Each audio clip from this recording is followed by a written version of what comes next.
actually, the secret of this show really is that he and I became friends on the first movie. I remember the first day he walked in, and I went, "Oh, that's going to be Johnny Rico," and I was like, I felt sorry for the other actors because he actually picked me out of the lineup and pointed me and said, "Hey, come here," and I looked at the other actors and I was like. But anyway, I find as a writer, he's he's one of my favorite and easiest characters I've ever written. I can write him all day long for some reason. So it's been fun to do this again. So the question first is, Rico is from Buenos Aires. Have you been to Buenos Aires? I haven't. She has. My wife has, but I haven't. And one of these days I gotta go. Yes. So we'll have to get together again. It is beautiful. Yeah. I'm sorry it got destroyed, but you know, it made me the man I am today. How did people feel about that in Buenos Aires? That was great. Did people? Did they enjoy it because it was, hey, that's us? Exactly, because Buenos Aires is not showcased in TV shows or movies. Right. I don't know why. So somebody to tell, hey, Buenos Aires is destroyed. It's fine now. It's fine hey, anyway. we're here. So we're actually looking to write a project. Maybe we should write it that we're down in Buenos Aires, and I come back to Buenos Aires, and I live in Buenos Aires. We want to do a Western, so maybe you could be an Argentinian cowboy. Yeah, but it could be like. We don't have that anymore. No. We'll bring it back. We'll make a period piece. It could be like that Butch Cassidy and the Sundance. You know, they go down, but now they go down to Buenos Aires instead. That's right. They should have. And they get away. What happened? That's beautiful. You don't know. So what did you guys find different between doing, the roles and the writing in live action versus CGI? I mean, voice acting obviously seems to be very different. Voice acting is different. I wish I could have done the motion capture as well. I like doing that. I think that's fun too. I think there's a certain talent to that too.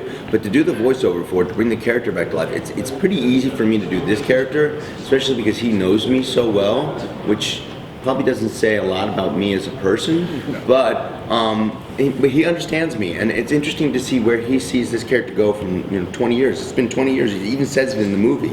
The battle 20 years ago. I don't want to give everything away, but to see my character grow through that, and to see it grow through his eyes, knowing him, and also to see the way he writes, where I think he's one of the most talented writers I know. I mean, RoboCop and Starship Troopers are. Just when you read them and you see the films, you know that he's got a wit and sense of humor that is undeniably incredible. And then with Paul Verhoeven directing those, you see the genius. And then now you have Shinji Aramaki, who loves this world and is the #1 mecha suit designer in the whole world, which is what we wanted to do in the first Starship Troopers, and we didn't get to do. And to still make the characters, have heart and go through stuff and see it. It's a lot of fun. I loved doing this movie. I loved doing the voiceover for it and being a part of it and seeing how he saw the world. For me, you would think, well, it's animation, you can do anything, which is its own problem, but actually it's just the same as all the other movies. There's not enough money. And you go, oh, I have this really good idea, and they go, oh, yeah, we don't have enough money for that. And so you're still fighting resource battles, and you're still trying to get the best with what you can, and something but on the other hand, working with Shinji has been great, because he really likes this world. I think that he says, and I think he's said in interviews that one of the reasons he is one of the best mecha designers in Japan is because of Starship Troopers, that as a boy he read the book. And the book in Japan had they really liked that book in Japan. And what they liked about it back in the day was, like in the 50s and the 60s when it was very popular as a book, was that it was about this giant machine that was also incredibly precise. And the image in the Japanese version of the book is of the power suit picking up an egg.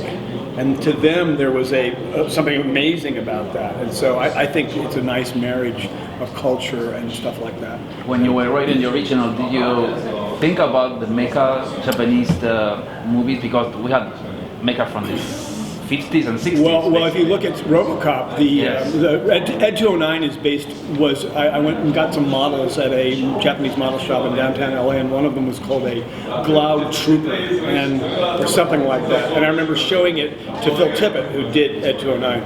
And when I showed it to Phil, he went, "Oh yeah, the Gloud Trooper, yeah, we have those." Because in Star Wars, they had done all that kind of stuff. They had used all that kind of stuff. So I think it's always there. To answer your question, we did have the power suits in the first script and in the second draft, and in the third draft they were gone more or less because, again, we had to make a decision. You can afford the bugs or you can afford the power suits. Which one do you want? And so we didn't put them in the first one, which was controversial for people who like the book. Yeah. And we've been trying to make up for it ever since. We put them in Starship 3, and now finally we have a guy who knows about this stuff. So Shinji Aramaki, he's the one that was able to make that come to reality. when I see his version of them, I believe them a little bit. Because it's interesting, because he said, the book, like he said, when he saw the cover, he said, oh, I can do that. And he does, and he did it. And, it's pretty awesome that Heinlein could have, written something that could have had somebody draw something on a book that could inspire a young man over in Japan to think that he can make these and become a big mecha suit designer, and then for him to write this, just everything, just beautiful how it all works, comes away, ends up being, I think, an awesome film. I think this is a great compliment to Starship Troopers, the original, and for the series to complete it and bring it all together, and with the book, tying it all in. They may have to do another one now. I think so too. So it's not completed yet. Johnny Rico's still alive, so Johnny Rico's really old. we haven't killed them all yet. There's What's still one of us. What's this? What are bugs doing in the rest time? Yeah. I'll get that one over there. But this franchise has endured for 20 years, whereas other sci-fi R-rated franchise hasn't. So why do you think is that? There's no more R-rated science fiction movies anymore. I think probably because, first of all, we've always been, even the first movie at $100 million was an under-the-radar picture. They were sort of like, yeah, they're making this weird thing over there. So thankfully, to the producer Tony, we're still under the radar. And I think that allows us to keep doing something. And we've really been encouraged throughout the process to do what we wanted. I mean, not to do something bad, but to do, hey, that's not too wild, do whatever you want. Noticeably different look this time around. He's got the eye patch and the scars, and it seems like he's Michael Ironside's character. Was that were you conscious of that doing this film? Well, I can't help but be conscious of it because of the way he writes it. So, but even in the end of the Starship Troopers, the original film, I go, come on, you apes, you want to live forever. And I do it the same way Ironside did it. So my character evolves quite quickly, as they do in this, because you keep, somebody dies, you move up in rank. And I just got promoted and promoted and promoted. And it just keeps happening. And I think what's interesting is that with the way he writes and the way Shinji directs, that they've created now a lot of the battle scars on him. So you see, not just what he's going through as a soldier, and he goes through a lot emotionally too. You can feel it by where he is, where he's on Mars now, and then you just see that you're seeing the scars on him. It's it's what happens. It's what happens in the Starship Troopers world. It's violent, and war is violent. So and no more violent than the Starship Troopers world. That's the most violent war. Actually, he thinks that every time he gets a divorce, we put another scar on it. I do. That's true. I think he knows me too well, so I think he's putting my emotional scars right on my face. So you're seeing it now. It's true. 2 divorces now. I'm really winning. So, did you enjoy writing also a lot of the old characters from the original, like Carl? I don't enjoy writing. I'm not one of those writers. It's difficult for me, but I enjoy writing these characters. I feel I know them, and there's other characters I've written that I've had to rewrite again, and it's not like this. I'm not sure what this is. They're all very comfortable to me, and I kind of know what they're going to do, and I know what they're going to say, and they would do this, and they wouldn't do that, and he's a very easy character for me to write now. And I think in some ways that's because he's my personal, that character is my personal kind of, that's me in that world a little bit. Like, well, I don't really know what's going on. I'm trying to do the right thing, but my superiors may be lying to me, but I have honor, that kind of thing. Anyway, so no, it's not a hard one, this one. So, if he's saying that Johnny Rico is him, in this way going through, then it's interesting for me, because then Johnny Rico isn't as dumb as he writes him. Because he's one of the smartest guys I know. So Johnny Rico might not be as dumb as everybody I don't thinks. think he's dumb. He's just got a perspective that's like he's not. It's childlike. It's a childlike innocence. He's not, everybody else is the corrupt world is ahead of Johnny. Yeah. But Johnny still prevails. So there's a fantasy fulfillment in that, I guess. I think so. Do you have any ideas of where you'd like to take the character in the future if you did get a chance to continue down these storylines?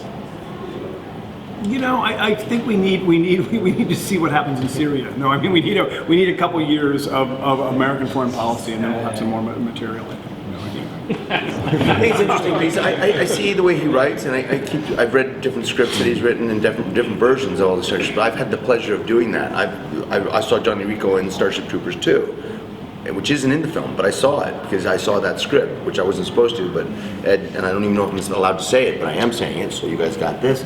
So I don't know if I'm gonna get in trouble for it, but it doesn't matter because that movie's over. And then I saw the different versions of Starship Troopers 3, which there was like 6 or 7 different scripts you wrote. And I kept reading it, and I would tell him, you missed this line. He's a really good editor. He always says, "Oh, this is a good line. I want it back." Yeah, but and also for other characters too. It wasn't just me. I mean, I liked it for the thing, but he writes so. He's a writer, and it's always exciting to be around somebody that's creative like that because that's where my imagination as a kid. When I'd read a book, I'd want to be these characters, and I'd want it to come to life. And then now I am this character that I read when I was a kid in a book, and I'm seeing the way he writes it. It's so much fun to see where it goes. He truly knows me, and so when I write, it's kind of like when I'm reading this, I'm like going, how does he know that, or what does he think of me, or why is he seeing it this way? So it's always fun for me to read this, but also kind of sometimes scary. Yeah.